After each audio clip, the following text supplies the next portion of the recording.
2024 में जो झारखंड पुलिस के द्वारा नक्सल अपराध, साइबर, संगठित अपराध और जो अन्य जो महत्वपूर्ण पुलिसिंग के जो आयाम है उस पर जो झारखंड पुलिस के द्वारा कार्रवाई की गई है, उन बिंदुओं पर, उन उपलब्धियों पर आपको जानकारी देने के लिए और साथ ही साथ कई सारी वेलफेयर एक्टिविटीज़ डीजीपी महोदय के दिशा निर्देश पर और उनके नेतृत्व में की गई है। कई सारी नेशनल लेवल की अचीवमेंट्स भी प्राप्त हुई है। तो एक ईयर एंडर के रूप में उन सभी के बारे में आपको अवगत कराने के लिए आज विशेष रूप से ये प्रेस वार्ता आयोजित की गई है। मेरे साथ प्रेस वार्ता में आईजी-सीआईडी श्री असीम मिंज साहब आज यहाँ पर उपस्थित है और उसके अलावा श्री नौशाद आलम जी जो डीआईजी कार्मिक और डीआईजी बजट है, वो इस प्रेस वार्ता में विशेष रूप से उपस्थित है। तो सबसे पहले हम लोग नक्सल फ्रंट पर मैं आपको अवगत कराना चाहूँगा कि वर्ष 2024 में झारखंड पुलिस और झारखंड में जो केंद्रीय अर्धसैनिक बल है उनके द्वारा नक्सल फ्रंट पे क्या क्या कार्रवाई की गई है। वर्ष 2024 में अभी तक कुल 244 नक्सलियों को जो है संयुक्त बलों के द्वारा गिरफ्तार किया गया, जिसमें कई सारे इनके सीनियर लीडर्स भी शामिल थे, जिसमें सैक जो स्पेशल एरिया कमेटी सदस्य होता है वो 1, जोनल कमांडर 2, सब जोनल कमांडर 6 और एरिया कमांडर 6 इसमें शामिल हैं। इसमें मुख्य रूप से अगर हम नाम अगर उल्लेख करना चाहेंगे तो जया दी उर्फ चिंता, ये कि सैक मेंबर थी और जो सेंट्रल कमेटी मेंबर विवेक है इसकी वाइफ थी, इसको धनबाद जिला से अरेस्ट किया गया था। इसके अलावा रवि गंझू जो कि 10 लाख का इनामी था, इसको गुमला जिला से अरेस्ट किया गया था, ये जोनल कमांडर था। सिमिलरली सीताराम रजवार, ये भी 10 लाख का इनामी जोनल कमांडर था। आदेश गंझू, शिवराज सिंह, ये सब जोनल कमांडर थे, 5 लाख की इनामी। नेशनल भुइया, ये भी माओवादियों का सब जोनल कमांडर था, ये भी 5 लाख का इनामी था। रंथू उरांव जो कि रविंदर गंझू का दाहिना हाथ माना जाता था, वो भी 5 लाख का इनामी सब जोनल कमांडर इस वर्ष में जो है उसे गिरफ्तार करने में झारखंड पुलिस को सफलता मिली है। इसी तरीके से और भी जो डिटेल्स है वो हमने प्रेस विज्ञप्ति में आपको साझा किया है आपके साथ में। इसके अलावा इस वर्ष में कुल 24 नक्सलियों के द्वारा झारखंड पुलिस और जो केंद्रीय अर्धसैनिक बल है उनके समक्ष आत्मसमर्पण किया, जिसमें कि 4 जोनल कमांडर रैंक के इनके लीडर शामिल थे, 1 सब जोनल कमांडर और 3 एरिया कमांडर भी इसमें शामिल थे।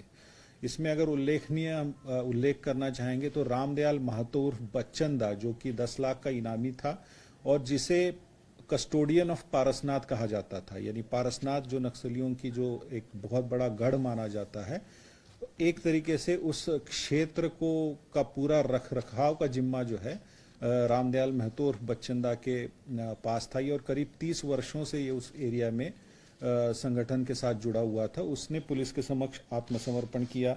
इसके अलावा नीरज सिंह खेरवार, ये भी 10 लाख का इनामी जोनल कमांडर था। लोकेश उर्फ सलमान, ये भी 10 लाख का इनामी नक्सली कमांडर था। और मनोहर परहैया, ये भी 10 लाख का था इनामी जोनल कमांडर। और लालदीप गंझू, इन सभी के द्वारा और इसके साथ ही अन्य जो है कुल मिला के 24 नक्सलियों के द्वारा पुलिस के समक्ष जो है आत्मसमर्पण किया गया। इन पर कुल मिलाकर 41 लाख रुपए के इनाम घोषित थे। इस पीरियड में 2024 में कुल 9 माओवादी जो है पुलिस के साथ मुठभेड़ में मारे गए, जिसमें अगर हम कहेंगे कि जैसा आप जानते हैं कि चाईबासा एक अभी जो मेन क्षेत्र जहां पे हमारा माओवादियों का प्रेजेंस है और एकमात्र वो क्षेत्र है जहां पे एक तरीके से माओवादी सिमट गए हैं, उस क्षेत्र में जो पुलिस के द्वारा और सीआरपीएफ के द्वारा जो सघन अभियान चलाया जा रहा है उसमें बड़ी सफलता हमें प्राप्त हुई थी, और जिसमें कि एक ही मुठभेड़ में उनके कई सारे शीर्षस्थ नेता मारे गए थे, जिसमें मुख्य रूप से सिंगराय या उर्फ मनोज जो कि जोनल कमांडर था, और कांडे होनहागा ये सब जोनल कमांडर था, 5 लाख का इनामी था। ये सभी आईडी एक्सपर्ट्स माने जाते थे। इसके साथ साथ बुधराम मुंडा ये भी मारा गया था। 2 और उल्लेखनीय मैं जिसमें मेंशन करना चाहूँगा इन 9 में से, एक हरेंद्र गंझू जो टीपीसी का सब जोनल कमांडर था, और ईश्वरी गंजू, ये दो टीपीसी के उग्रवादी भी इस वर्ष पुलिस के साथ मुठभेड़ में जो है मारे गए हैं। इसमें मैं विशेष रूप से इसलिए उल्लेख करना चाहूँगा क्योंकि फरवरी माह में पुलिस के साथ मुठभेड़ टीपीसी के दस्ते की हुई थी, जिसमें कि हमारे 2 पुलिस कर्मी जो है, हमारे 2 जवान शहीद हुए थे और एक हमारा जवान उसमें जख्मी हुआ था, और उस कांड को इन्हीं 2 उग्रवादियों के द्वारा अंजाम दिया गया था। तो इन्हें जो है 9 अक्टूबर 2022 को पुलिस के साथ एक मुठभेड़ हुई, बहुत सटीक आसूचना थी, और उस ऑपरेशन में जो है हरेंद्र गंजू और ईश्वरी गंजू, जो कि हमारे 2 जवानों की शहादत के लिए जिम्मेदार थे, वो उस मुठभेड़ में मारे गए। ये एक तरीके से झारखंड पुलिस ने अपने जो वीर शहीद थे उनके लिए ये एक तरीके से हमारी श्रद्धांजलि थी। इसके अलावा इस पीरियड में 2024 में कुल 123 हथियार उग्रवादियों के पास से बरामद किए गए, जिसमें 35 ऐसे हथियार हैं जो कि पूर्व में पुलिस के हथियार जो उग्रवादियों ने लूटे थे पुलिस से पूर्व की घटनाओं में, वो वैसे 35 हथियार बरामद किए गए। उसके अलावा 7 रेगुलर हथियार और करीब 81 अलग अलग तरीके के देसी हथियार रिकवर किए। 5000 से अधिक जो है गोलियां बरामद की गई हैं, एमिनिशन बरामद किया गया है, 250 किलो के करीब एक्सप्लोजिव मटेरियल रिकवर हुआ, 13 लाख से ज़्यादा लेवी की राशि, और उसके अलावा करीब 240 आईडीज को इस पीरियड में बरामद किया गया और उनको डिस्ट्रॉय किया गया है। जैसा कि आप लोग जानते हैं कि आईडीज आज की समय में पुलिस के लिए, जवानों के लिए सबसे बड़ा खतरा है, तो ये एक बड़ी अचीवमेंट हम कहेंगे। 240 से ऊपर आईडीज बरामद हुई और उनको डिस्ट्रक्शन किया गया है। जहां तक ये फर्स्ट पार्ट था जो कि मुख्य रूप से नक्सल फ्रंट पे जो कार्रवाई हुई है उसके बारे में है। दूसरा है मेन साइबर अपराध, और जैसा कि झारखंड के लिए एक बहुत बड़ा चैलेंज है साइबर अपराध से रिलेटेड समस्या, और उसमें जो झारखंड पुलिस और विशेषकर सीआईडी और जो हमारे साइबर पीएस है उनके द्वारा जो कार्रवाई की गई है उसके बारे में मैं आईजी सीआईडी साहब को रिक्वेस्ट करूंगा कि वो आपको ब्रीफ करें। Thank you sir. वर्ष 2024 में साइबर अपराध और प्रतिबिंब ऐप को लेकर के जो उपलब्धियां हैं उनके बारे में बताना चाहता हूं। वर्ष 2024 में अब तक साइबर अपराध से संबंधित कुल 1295 कांड दर्ज किए गए हैं, और इन कांडों में कुल 971 अपराधियों को गिरफ्तार करते हुए 2118 mobile phone, 2905 SIM card, 606 ATM card, 165 विभिन्न बैंकों के पासबुक, 45 विभिन्न बैंकों के चेकबुक, 52 लैपटॉप, 12 चारपहिया वाहन, 14 अन्य वाहन और कुल 8,17,84,714 रुपया नकद बरामद किया गया। साथ ही साथ 77,20,513 रुपया फ्रीज किया गया। ये साइबर अपराध से संबंधित जो मामले सभी जिलों में दर्ज किए गए उनकी विवरणी है। उसके अलावा जैसा कि हम लोग जानते हैं कि पिछले वर्ष डीजीपी महोदय के निर्देशन में झारखंड पुलिस में सीआईडी में एक प्रतिबिंब ऐप का शुरुआत किया गया है, और इसको प्रतिबिंब ऐप को झारखंड पुलिस ही होस्ट करती है, और न सिर्फ हमको यहाँ पर हम लोग झारखंड पुलिस उसको यूज कर रही है बल्कि देश भर के अन्य सभी राज्यों के पुलिस के द्वारा उसका इस्तेमाल किया जाता है, जिसमें हम लोगों के द्वारा उनको अलग अलग जगहों के जो साइबर अपराधी हैं और उसके जो हीट मैप हैं और जो उसको यूज कर रहे हैं मोबाइल फोन्स को, उनकी जानकारी हम लोग यहाँ झारखंड से सभी देश के अन्य सभी राज्यों को देते हैं। प्रेस कॉन्फ्रेंस में करते हैं। और इस प्रतिबिंब ऐप का इस्तेमाल करते हुए झारखंड में हम लोगों ने पिछले एक वर्ष में 274 कांड इसमें प्रतिवेदित हुए हैं, और इन कांडों में 898 अपराधी गिरफ्तार किए गए, जिसमें 2501 सिम कार्ड, 1774 मोबाइल फोन बरामद किए गए एवं 66 करोड़ रुपया फ्रीज किया गया। साथ ही साथ इस फाइनेंशियल ईयर में साइबर सेल के द्वारा, सीआईडी के साइबर सेल के द्वारा 3,27,93,000 रुपये पीड़ितों को वापस कराया गया है। तो ये एक इम्पॉर्टेंट अचीवमेंट है।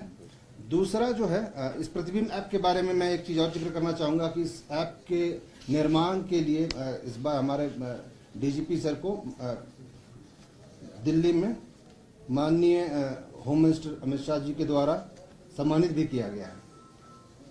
दूसरा जो है सीआईडी के द्वारा जो मॉनिटर किया जाता है वो है मादक पदार्थों के विरुद्ध कार्रवाई, जो कि हम लोग लगातार पिछले वर्ष में इसको बढ़ाए हैं और इसमें जितना ज़्यादा कार्रवाई की जा सकती है जीरो टॉलरेंस के द्वारा इस पर कार्रवाई की जा रही है। और इसमें हम लोग लगातार पिछले एक वर्ष में 2024 में कुल 788 कांड प्रतिवेदित किए गए हैं, जिसमें 1362 अभियुक्तों को गिरफ्तार किया गया है। कुल 1407 किलोग्राम अफीम,